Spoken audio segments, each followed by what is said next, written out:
Look at me, I'm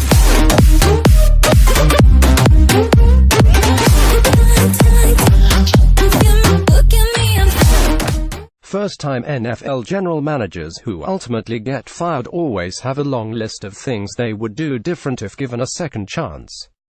That applies to Ryan Grigson. He made the first pick in the 2012 NFL Draft, quarterback Andrew Luck for the Colts. 7 years later, Grigson is out of the league and will be watching this week's selection process on TV. Sign up to stream the NFL Draft live on DAZN in Canada. In his first interview since he was fired by the Colts in January 2017, Grigson said he is most proud of the 52-34 record Indianapolis posted while he was at the helm. Grigson also has spent plenty of time reflecting on the mistakes that led to his ousting. While a number of his roster moves failed to make the impact hoped, Grigson believes his biggest error did not come from personnel decisions, but rather his shortcomings as a person. Among them, Grigson's relationship with coach Chuck Pagano became so toxic that team owner Jim Irsay unsuccessfully hired counselors to try and mend fences between the two. Grigson also was criticized by some inside the organization for his gruff manner. Such a demeanor was a far cry from the friendlier one exhibited by Grigson for almost 2 decades previously as both an NFL player and scout. What I really think that I wasn't able to ever do in the time I was there was really get to be a human at times, Grigson told co-host Phil Savage and me Tuesday night on SiriusXM NFL radio. I hunkered down and just was laser-focused.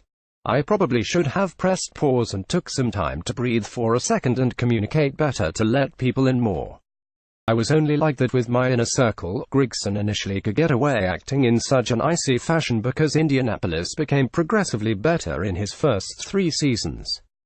When the Colts began falling back into the pack after Luck was hurt during the 2015 campaign, Grigson became a lightning rod for heavy criticism stemming from first-round draft busts, edge rusher Bjorn Werner and wide receiver Philip Dorsett, free agents.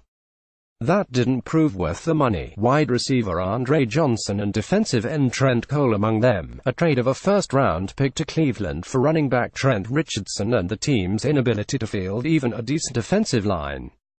Ryan Grigson, Getty Images. Grigson thinks he could have done a better job controlling the narrative by finding a way to get his message and explanations across in public.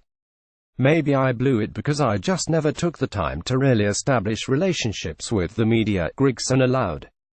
I came up in kind of an old school way.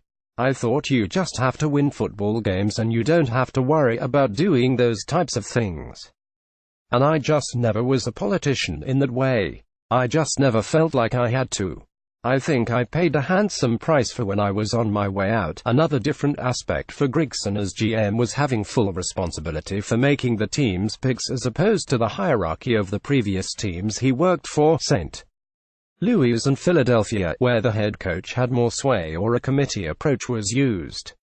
I had to really learn that dynamic on the fly from those around me that had been with the prior regime, said Grigson, who was relatively young, 40, for an NFL general manager at the time of his hiring.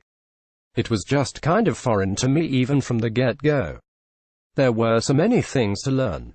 A lot of that was done through trial and error. NFL Mock Draft 2018, Colts go offense in round 1. Grigson, who jokes that his beard is now prematurely white. Kenny Rogers style, partially because of the stress that came with being an NFL general manager, was hired as a Browns college scouting consultant during the 2017 season. Game scouting, visits to college programs and film studies shaped some of his thoughts on the strengths and weaknesses in this year's draft. Obviously, the quarterback position is one that a lot of people are talking about because there is a core group of guys who are very interesting with all different types of skill sets that can produce in the NFL, Grigson said. And I really thought the interior offensive line position group was as strong as I remember with just top guys and some who are interchangeable in there between guard and center. As far as the defense goes, there were some D-linemen here and there. There were some linebackers I absolutely loved. But the DB group, no one ever really jumped out as a premier guy that I saw. How much the Browns will use Grigson's evaluations is anybody's guess, as he was dismissed in January by incoming general manager John Dorsey. Grigson since has turned his focus to spending more time with his wife and 6 children, a part of his life that he laments received short shrift while handling general manager responsibilities. His returning to a full-time position in an NFL front office seems likely, but not necessarily a given. No matter what happens in the future, Grigson takes pride in knowing Indianapolis never finished under .50 during his time there and enjoyed 3 straight playoff appearances, highlighted by a spot for the 2014 Colts in the AFC title game. "You're judged by your record, I always hear," Bill Parcells said that. Grigson said, "That's why I can't put my head on the pillow at night no matter what people say. Yeah, we fell short and we didn't win a championship. I would have bet my life we would have." Alex Marvez can be heard from 8 p.m. to 11 p.m. Eastern Time Wednesday and 6 p.m. to 7 p.m. ET Thursday and Friday from the NFL Draft on SiriusXM NFL Radio.